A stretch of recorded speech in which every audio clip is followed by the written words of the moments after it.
Hello everybody, welcome to the second episode of the Schwinn World Sport bike build.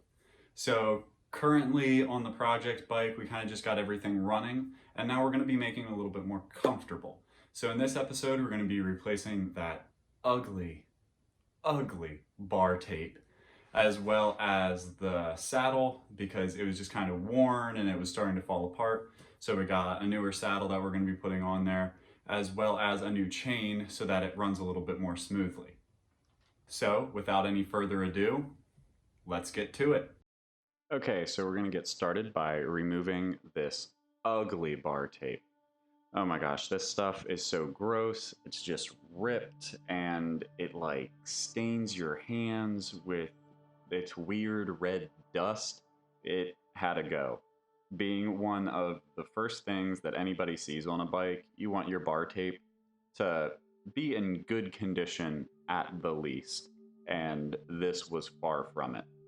So taking it off is pretty simple. You really just got to rip it off, where I like to rub it down with a little bit of steel wool after I finish up with that, in case there's any kind of like glue residue that's just stuck to the bars.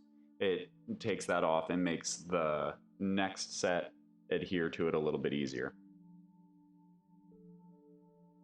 So for bar tape, I just chose some EVA foam wrap that was cheaper because I'm trying not to make this bike too expensive. I'm trying to just get it in nice running condition, that it's something that is enjoyable to get out on, but still feels really nice.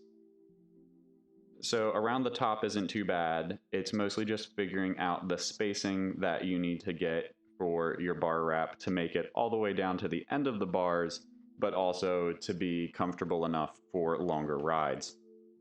So as I get into this bend area, I struggle a little bit more just because the satellite brakes are really close to the bars, and it's hard to get my fat fingers and the wrap in through there. So a few times I kind of fold it up a little bit, get my hand around, and then kind of pull it through quickly. Then I give it a nice little crossover around these brakes. These brakes do not have any kind of rubber piece that goes over the top of them, which makes it look a little bit nicer when it does have those. But since these don't, I just do an extra cross so that it fully covers up the clasp that actually goes around the bars and holds the brakes into place. Coming down to the end of the bar is really straightforward, and then you have a little bit left over sometimes, so you just make sure you have enough overlap that you're going to be able to stuff it in the bar end. So cut off any of the extra, and then grab your bar end plug and start shoving the excess into the plug. So the bar wrap and the plug all together, get your head out of the way, hold the bar wrap into place. So I put a little bit of black tape around the top that just makes it look a little bit nicer and guarantees the hold of the bar tape up at the top so that it doesn't come unfurled. And that is how that's done. So I'll give you a quick little before and after shot here, and we'll get right into the saddle. So this is the EC90 saddle. It's something I picked up off of Amazon for around $30. It has a nice plastic base that has a little bit of flex, but is still really solid, which is important when you start to weigh a little bit more. But we're just gonna pop this old saddle off. It is falling apart. The leather wrap on the top is coming off, and it is most definitely a stock part that probably has never needed to be replaced until now. So I did not get a new clasp piece for the base of the new saddle, so I'm just reusing the old one. As you can see, it's a little rusty, which I get to fight with in a few seconds, but it does its job and will work for the time being. So putting the first side on was very easy, and sliding in the middle cup is no challenge at all. But due to the newer state of this saddle, the rails are a little bit tighter together than they were on the old saddle.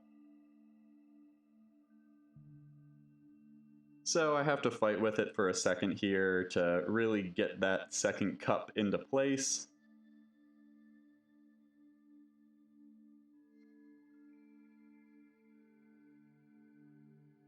But once I got it all lined up, I was able to just push the bolt through. And then I just grabbed the external cup and the bolt, and the saddle's ready to be placed on.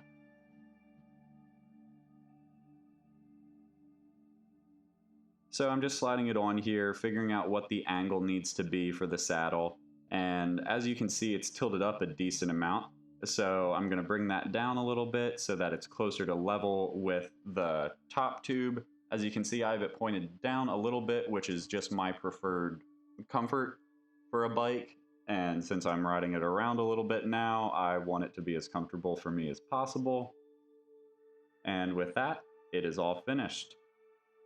Onto the chain, as you can see, there's a little bit of a crook down at the base of the front chain ring that this chain needed to go. It was sticking and it was grabbing. Even after cleaning everything off, the chain still needed to be taken care of. And for about $8, I was able to pick up a new chain on Amazon. This is a 6, 7, and 8-speed chain, so it is specific for this bike. At the moment, I'm using a Park Tools chain breaker that gives you a nice little satisfying pop when you get the rivet out.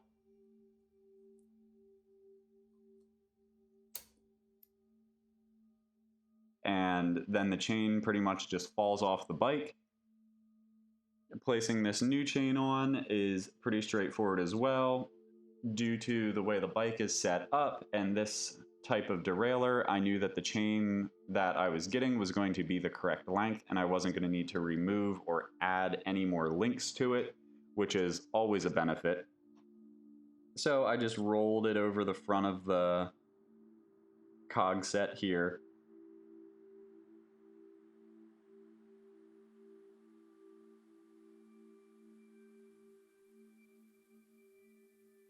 And then I rolled it through the derailleur as well.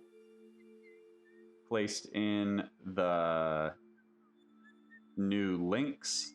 This is a quick link setup, so it kind of just clips together. So push those into their respective holes, pull them together, and they kind of just pop onto each other. And then to make sure they're tight, I put in these pliers, pull against the pliers very lightly, and they pop right into place. And there we go, the bike's rolling and ready.